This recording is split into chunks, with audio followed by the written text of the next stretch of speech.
Doop doop doop doop. It's a dinosaur skeleton. Why is it green? And why is the cameraman wearing a lead-covered suit?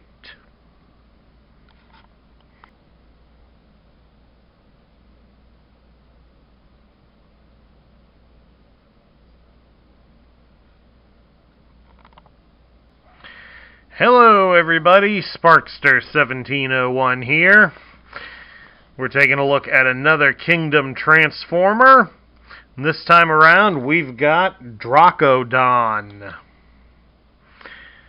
Now of course, unfortunately, Dracodon is another cheap repaint for the series, because he is exactly a repaint of Vertebrake that came out earlier in the year.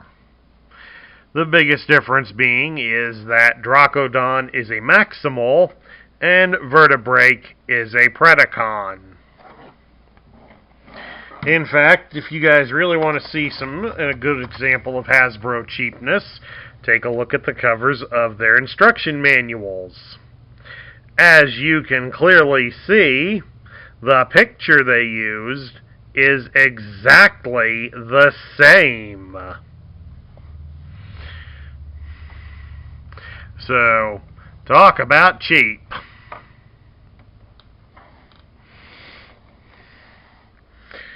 And of course, this time around, they at least painted Dracodon in a nice bright green color scheme. Almost gives the hint that he is radioactive. I think even on the announcement of the character's unveiling, they stated he was radioactive.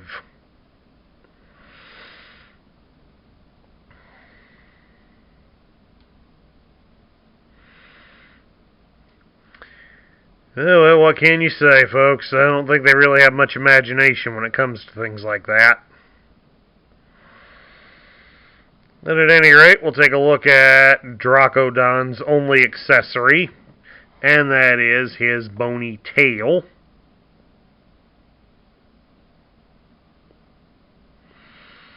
Which, of course, as you saw, we can pose it on him where it looks like he's carrying it as a sword of sorts. But also, due to the way the bones are set up on it, he can have it attached to his backside.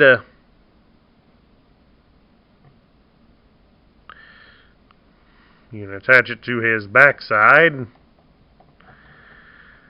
and he can store it when it's not in use. Quite a clever little gimmick. It just doesn't hold very well, so while it's nice, it will not stick around. At any rate, we'll take a look at Dracodon's articulation. It will be the same as Vertebrake's. You can turn his head from side to side, and due to the way it's on a hinge, it will rock back and forth. You can raise his arm out about so far, and it does rotate at the shoulder. Unfortunately, part of the dinosaur kibble prevents it from going all the way back. You can bend his arm at the elbow 90 degrees, a little more than 90 degrees. And since his elbow is comprised of a ball joint, he does have a swivel at the bicep. You cannot twist him at his hips.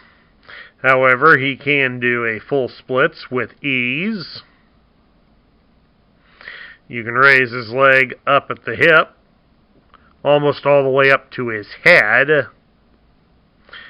And you can bend him at the knee 90 degrees. He also has a ball joint at his foot. So he has a lot of ankle articulation, which will come in handy for him. Okay. To transform Dracodon, it's exactly the same way as you would for Vertebrake. First thing we got to do is we got to turn him around. And we fold down this backbone section. And we're going to rotate the robot head to go inside, but also bring up the dinosaur head on the front. Fold it all the way up, like so. And then you would fold this panel all the way down so that it presses against the back. And then you can close the backbones onto it. And then we just adjust the dinosaur head so it's properly placed on the neck. You come around here to the front, you make sure the arms are in this position, because we're going to take them at the shoulders and fold them over the chest. You'll notice here there's a post right here along the side of the arm. Once you've folded the arms inward, he's a little stiff, folks. You fold the arms inward, and that post should line up and connect down around the rib cage so that it completes the look of dinosaur ribs.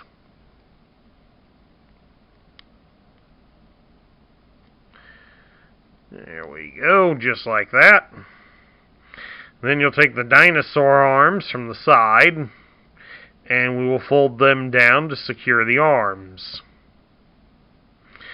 Then we're going to shift the dinosaur legs forward,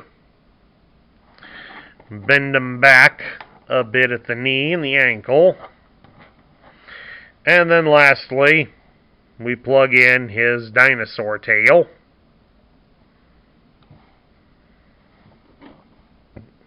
And there we have it. He becomes a dinosaur skeleton. Like Vertebrake, he is said to be the skeleton of a Dracorex hugwarti.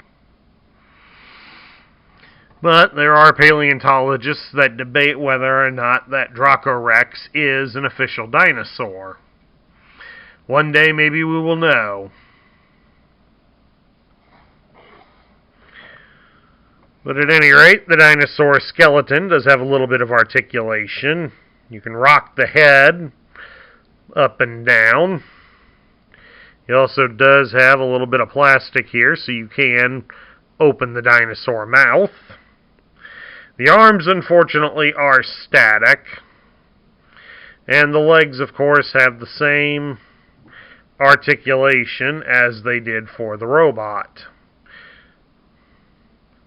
So, at least it's nice to see that we do get a fair amount of articulation with him. Now, to get down to my thoughts, I would probably like Dracodon more if he wasn't a repaint. I mean, let's face it, as I showed you, everything about Dracodon is cheap. Even the cover of his instruction manual is just a redoing of Vertebrake's. They didn't change the pose or anything. So it wouldn't surprise me if a few of these Dracodon figures include Vertebrake's instructions, simply because of how similar they are. So while it's nice to have seen that they gave us another cheap figure, unfortunately, cheap is the best way to describe him. These small bony guys really didn't have any coverage in the media, and they were not featured in the Netflix cartoon. So we really don't know anything about them. And unfortunately, thanks to Hasbro's cheapness, I don't think anybody will really appreciate having them on their armies. At any rate, that concludes my review of Dracodon. I hope everybody enjoyed it. We ask that everybody out there to like, share, comment, and subscribe to the channel. I appreciate all the feedback that I can get from my fans. And once again, I want to remind all of you, continue to be awesome out there. This is Sparkster1701 saying I'll catch you all later.